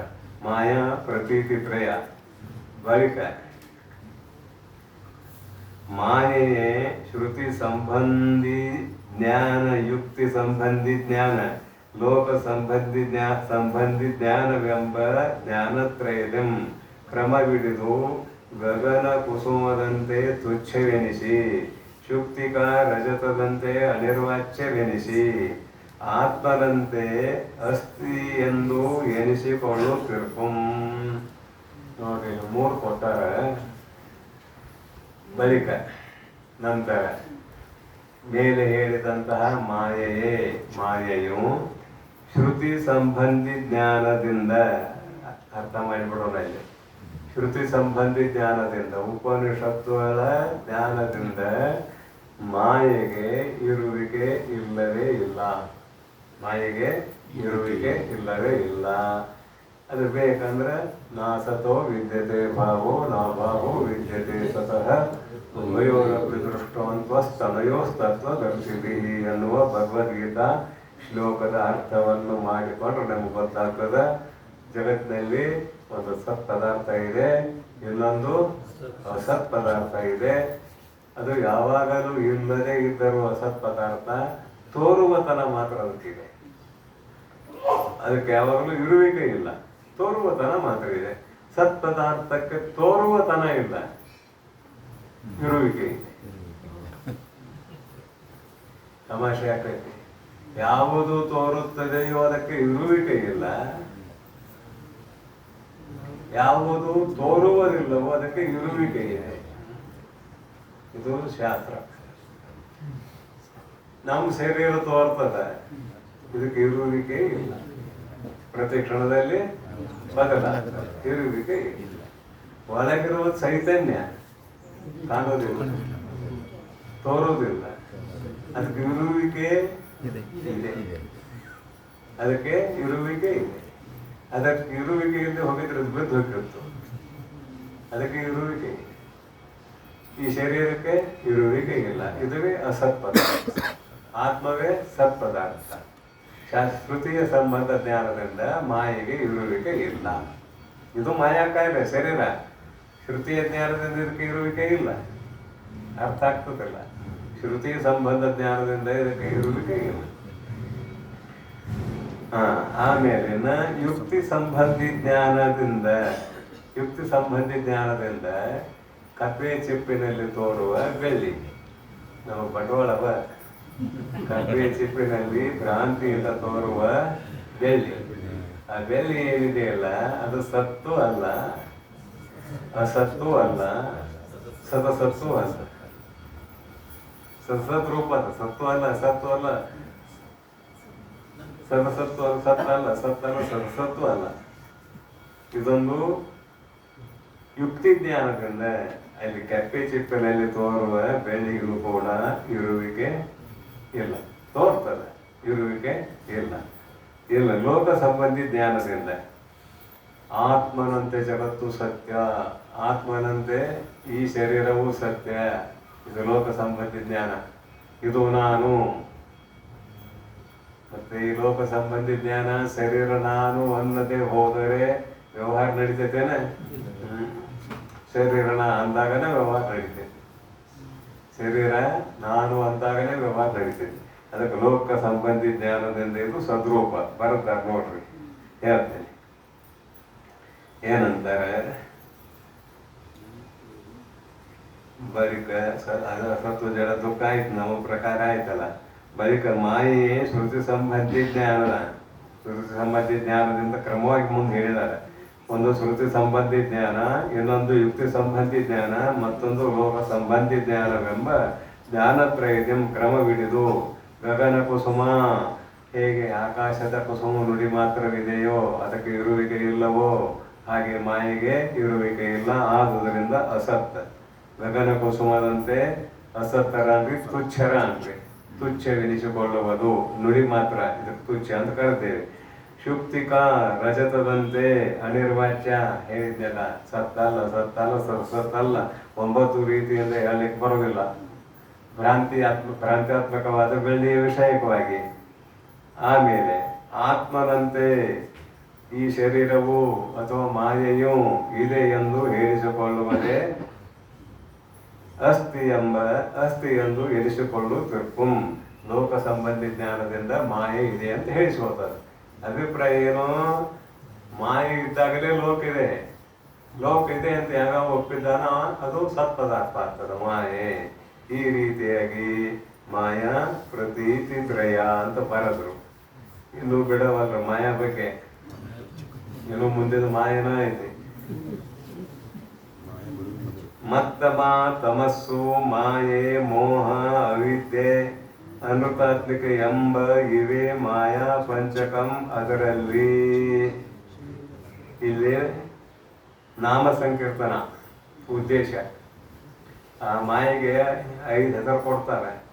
ಮತ್ತಮ, ಮತ್ತಂ ಆ ಮಾಯೆ ತಮಸ್ಸು, ಮಾಯೆ, ಮೋಹ, ಅವಿದ್ಯೆ, ಅನೃತಾತ್ಮಿಕೆ 5 ರೂಪ ಅಂತ ಕೊಡ್ತಾರೆ.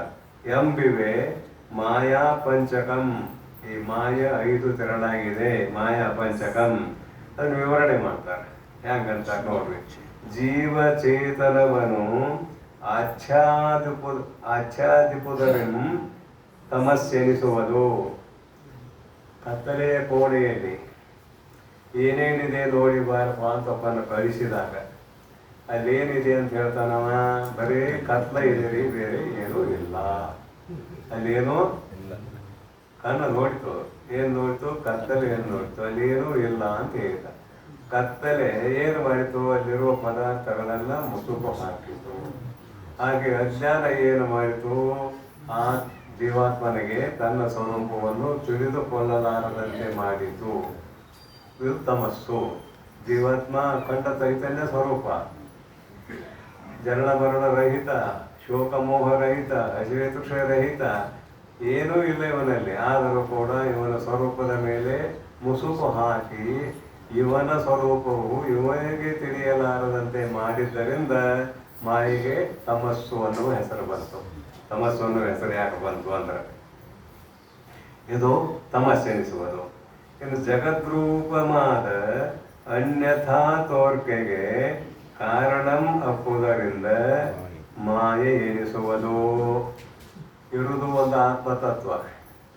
ಆತ್ಮತತ್ವಕ್ಕಿಂತಲೂ ಭಿನ್ನವಾಗಿ ಈ ಜಗತ್ತನ್ನು ತೋರಿಸುವ ತನ ಇದೆಯಲ್ಲ, ಇದು ಅನ್ಯಥಾ ತೋರ್ಕೆಗೆ ಕಾರಣ ರೂಪವು ಅಪ್ಪುದರಿಂದ, ಕಾರಣಂ ಅಪ್ಪುದರಿಂದ, ಕಾರಣವಾಗಿರುವುದರಿಂದ ಪರಮಾತ್ಮನಿಗಿಂತಲೂ ಬೇರ್ಪಡಿಸಿ ಈ ಜಗತ್ತನ್ನು ತೋರಿಸುವುದಕ್ಕೆ ಕಾರಣವೂ ಆಗಿರುವುದರಿಂದ ಇದಕ್ಕೆ ಮಾಯಾ ಅಂತ ಹೆಸರು ಬಂತಂತ. ಐಂದ್ರಜಾಲಿಕನ ಆಟ. ಏನೂ ಇರುವುದಿಲ್ಲ, ಹಾಗೆಲ್ಲ ತೋರಿಸ್ತಿರ್ತಾನೆ. ಸುಮ್ಮನೆ ಜೋಗಿ ಕೈ ಹಾಕ್ತಾನೆ, ಏನು ತಗದಂಗೆ ಮಾಡ್ತಾನೆ, ಏನು ಇಟ್ಟಂಗೆ ಮಾಡ್ತಾನೆ, ಅದೇನೂ ಇರುವುದೇ ಇಲ್ಲ. ನೋಡಕ್ಕೆ ನಮ್ಗೆ ಎಲ್ಲ ಕಡೆ ಕಾಣ್ತಾವ ನೋಡಾಕ. ಇಂದು ಎಷ್ಟೋ ಜನ ಐಂದ್ರಜಾಲಿಕರು ಏನೇನೋ ಆಟಗಳನ್ನು ತೋರಿಸ್ತಾರೆ, ನೋಡಿದ್ದೀರಿ. ಅಲ್ಲಿ ಯಾವುದೂ ಖರೆ ಇರುವುದಿಲ್ಲ, ಅದು ಕಾಣ್ತಾವ. ಹಾಗೆ ಇಲ್ಲಿ ಜಗತ್ತು ಕಾಂತದ ಐಂದ್ರಜಾಲಿಕನ ಆಟದ ಪದಾರ್ಥಗಳಂತೆ ಈ ಜಗತ್ತಿಗೆ ಇರುವಿಕೆ ಇಲ್ಲ. ಇದು ನಿಶ್ಚಯ ಆಗಿಬಿಟ್ರೆ ಯಾವ ಗಲಾಟನೂ ಇಲ್ಲ, ಬಡದಾಟ ಇಲ್ಲ, ಹೊಡೆದಾಟ ಇಲ್ಲ, ಜಗಳಿಲ್ಲ, ಜೂಟಿ ಇಲ್ಲ, ಕೋರ್ಟ್ ಇಲ್ಲ, ಕಚೇರಿ ಇಲ್ಲ. ಎಲ್ಲ ರಾಷ್ಟ್ರದವರು ಇದನ್ನು ತಿಳಿದಿದ್ರೆ ಈ ಯುದ್ಧನ ಆಗ್ತಿರ್ಲಿಲ್ಲ. ಸತ್ಯ ಅಂತ ತಿಳ್ಕೊಂಡ್ರಿಂದ ಆಕ್ವೈರ್ ಮಾಡ್ಕೋಬೇಕು, ಅದನ್ನು ಆಕ್ವೈರ್ ಮಾಡ್ಕೋಬೇಕು. ಬಡದಾಟ, ಹೊಡೆದಾಟ, ಎಷ್ಟು ಗಲಾಟೆ, ಏನು ಕತೆ, ಶಾಸ್ತ್ರದ ಜ್ಞಾನ ಇಲ್ಲ ಅಂದ್ರೆಲ್ಲ ಹೀಗೆ ಆಗ್ತದ ಅಂತ ಅಭಿಪ್ರಾಯ, ಮತ್ತೇನಲ್ಲ. ಅಂತೂ ಇದೇನಾಗೈತೆ ಅಂದ್ರೆ ಮಾಯ ಯಾಕೆ ಅನಿಸ್ತೋ? ಆತ್ಮನನ್ನು ಬಿಟ್ಟು ಆತ್ಮನು ಅಲ್ಲದ ಜಗತ್ತನ್ನು ತೋರಿಸುವುದರಿಂದ ಇದು ಮಾಯಾ ಅಂತ ಕರೆಸಿಕೊಂಡಿತು. ಈ ತೋರಿದ ಜಗತ್ತಿನಲ್ಲಿ ಶುಕ್ತಿಕ ರಜತಾದಿ ವಿಪರೀತ ಭಾನಮಂ. ಈ ಜಗತ್ತು ಕಲ್ಪಿತ, ಮತ್ತು ಅದ್ರಾಗ ಇನ್ನೊಂದು ಕಲ್ಪಿತ. ಕಪ್ಪೆ ಚಿಪ್ಪಿನಲ್ಲಿ ತೋರುವ ಬೆಳ್ಳಿ. ಶೂಕ್ತಿಕ ರಜತಾದಿ, ಕಪ್ಪೆ ಚಿಪ್ಪಿನಲ್ಲಿ ತೋರುವ ರಜತಾದಿ ವಿಪರೀತ ಜ್ಞಾನಮಂ, ವಿಪರೀತ ಜ್ಞಾನ ಆಗಿ ಉಂಟಾಯ್ತು. ಮತ್ತು ನನ್ನ ಮರೆತ ಈ ಶರೀರ ನಾನು ಅನ್ನೋ ಭಾವನೆ ಉಂಟಾಯ್ತು. ಕಪ್ಪೆ ಚಿಪ್ಪ ಅಜ್ಞಾನ, ಕಪ್ಪೆ ಚಿಪ್ಪದ ಜ್ಞಾನ ಆಗಲಿಲ್ಲ. ಏನಾಯ್ತಲ್ಲೇ? ಬೆಳ್ಳಿಗೆ ಭ್ರಾಂತಿ ಆಯಿತು. ತಾನು ಅಖಂಡ ಚೈತನ್ಯ, ತನ್ನ ಸ್ವರೂಪದ ಜ್ಞಾನ ಆಗಲಿಲ್ಲ. ಮತ್ತೇನ್ ಜ್ಞಾನ ಆಯಿತು? ನಾನು ಮನುಷ್ಯ ಅನ್ನುವ ಜ್ಞಾನ ಆಯಿತು. ಇದುವೇ ತಪ್ಪು ತಿಳುವಳಿಕೆ, ಇದುವೇ ಭ್ರಾಂತಿ, ಇದು ವಿಪರೀತ ಭಾವನೆ. ಜ್ಞಾನಮಂ ವಿಪರೀತ ಜ್ಞಾನಮಂ. ವಿಪರೀತ ಜ್ಞಾನ ಅಂದ್ರೆ ಆತ್ಮತತ್ವ ಹುಟ್ಟುವುದಲ್ಲ, ಸಾಯುವುದಲ್ಲ, ಹೆಣ್ಣಲ್ಲ, ಗಂಡಲ್ಲ, ಅವನ್ನೆಲ್ಲ ಹೇಳ್ಕೊಂಡ್ಬಿಡ್ರಿ ಆತ್ಮತತ್ವ. ಆದ್ರೆ ಇದು ಹುಟ್ಟುತ್ತದ, ಸಾಯ್ತದ, ಹೆಣ್ಣು ಗಂಡು ಏನೆಲ್ಲ ಇದಕ್ಕೆ ಅಂಟಿಕೊಂಡಿದೆ. ಇದುವೇ ನಾನು ಅನ್ನೋ ಭಾವನೆ ವಿಪರೀತ ಭಾವನೆ. ವಿಪರೀತ ಜ್ಞಾನಮಂ ಹುಟ್ಟಿಸುವುದಾಗಿ. ವಿಪರೀತ ಜ್ಞಾನ ಅಂದ್ರೆ ಗೊತ್ತಾಯ್ತಲ್ಲ, ನಾನು ಅಖಂಡ ಚೈತನ್ಯನಾಗಿದ್ದರೂ ಕೂಡ ಈ ಜಡವಾದ ಶರೀರವೇ ನಾನೆಂದು ತಿಳಿದುಕೊಳ್ಳುವುದೇ ವಿಪರೀತ ಜ್ಞಾನವು. ವಿಪರೀತ ಜ್ಞಾನಮಂ ಹುಟ್ಟಿಸುವುದಾಗಿ ಮೋಹಕವೆನಿಸುವುದು. ಇದಕ್ಕೆ ಮೋಹಕ ಅಂತ ಕರೀತಾರೆ. ಮೋಹವನ್ನು ಉಂಟು ಮಾಡುವುದು. ಯಾರ್ಯಾರಿಗೆ ಮೋಹನ ಇಲ್ಲ ಶರೀರ ಮೇಲೆ? ಎಲ್ಲರಿಗೂ ಇದೆ. ಕನ್ನಡಿ ಮುಂದೆ ಎಲ್ಲರೂ ಅದು ಭಾಳ ಮಜಾ ಕನ್ನಡಿ ಸುದ್ದಿ. ಅದು ಯಾರು ಬಂದು ನಿಲ್ತದ ಅವ್ರಂಗೆ ತೋರಿಸ್ತದ ಪಾಪ. ಯಾರ ಹೋಗಿ ಕನ್ನಡಿ ಮುಂದೆ ನಿಲ್ತಾಗ ಪ್ರತಿಯೊಬ್ಬ ಮನುಷ್ಯನ ಭಾವನೆ ಅವ ಸ್ಫುರದ್ರೂಪಿಯೋ ಕುರೂಪಿಯೋ ಏನೋ ಗೊತ್ತಿಲ್ಲ, ನಾನೇ ಸುಂದರ. ಎಲ್ಲರಿಗೂ ಬರುವಂತದ್ದೇ ನಾನೇ ಸುಂದರ. ಬರೀ ಐತೆ ಒಂದು ಬರೋಬ್ಬರಿ ಐತಿ. ಅರ್ಥ ತಿಳ್ಕೊಂಡಿದ್ದಾನೆ ಒಂದೀಟ. ಶಿವಂ ಶಾಂತಂ ಸುಂದರಂ. ಶಿವಂ ಮಂಗಳಮಯವಾದದ್ದು, ಶಾಂತಂ ಶಾಂತಮಯವಾದದ್ದು, ಸುಂದರಂ ಆತ್ಮತತ್ವ, ಎಲ್ಲಕ್ಕಿಂತಲೂ ಸುಂದರವಾದದ್ದು ಆತ್ಮತತ್ವ. ಆದ್ರೆ ಇದರಾಗ ತಿಳ್ಕೊಂಡಿದ್ದು ಅದೇ ಅರ್ಥ ಆಕೈತಿ, ಮತ್ತೇನಿಲ್ಲ. ನಾನೇ ಸುಂದರ ಬರೋಬರಿ ಕರೆ. ಶರೀರಕ್ಕೆ ಅನ್ವಯ ಮಾಡಿದ್ದು ತಪ್ಪು, ಅಖಂಡ ಚೈತನ್ಯಕ್ಕೆ ಅನ್ವಯ ಮಾಡು ಬರೋಬರಿ ನೀನು.